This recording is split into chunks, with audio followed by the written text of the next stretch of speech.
What is Freemasonry? Now, you can listen to me or not, but I believe it's simple. Freemasonry is the very measure of a man. Look in every city and town in America, and you'll see, right out in the open, a building adorned with the square and compasses. Think for a moment. Freemasonry uses the oldest tools of antiquity, those tools of measurement used by the stonemasons, like the square and the compasses, to demonstrate and pass on the great truths and wisdom of the ages. We use tools of measurement because Freemasonry believes a man's greatness can be measured, not by his wealth or fame, but by his deeds, his character, his truth, his tolerance, his charity, his trust, his friendship, his love for his fellow creatures. It's been said that human happiness comes from the smallest of improvements. So he that can effect positive change, even by a simple kindness, adds wealth to the common stock of humanity. Freemasonry therefore believes greatness can be seen in a man's positive effect in the world, and that to do good is the best way to glorify God. Where the roots of Freemasonry began, no one can say for certain. They're hidden in antiquity, and perhaps that is best, at least for me.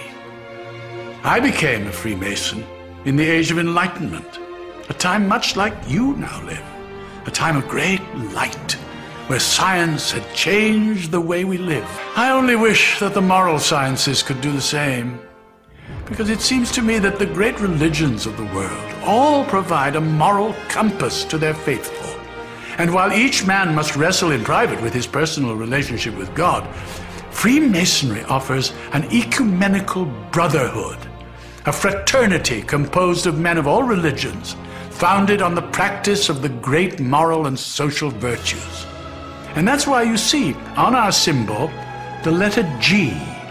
It is there to remind us that God is part of each of our lives, and that the all-seeing eye of God will take the true measurement of our action. Freemasonry has three great lights by which we measure ourselves as men and masons: the square, the compasses, and the volume of sacred law we place them upon. That sacred book, one revered by the individual mason, is where we take our oaths, lay the foundation of our lives. The square, providing direction, helps us to square our actions by the square of virtue, because virtue is the stone used to build the man and his temple. Virtue is the cement that binds our relationships, and it is by our virtues that we are measured. The compasses are the tools of our conscience. We learn by the compasses to circumscribe our desires and keep our passions within due bounds with all mankind.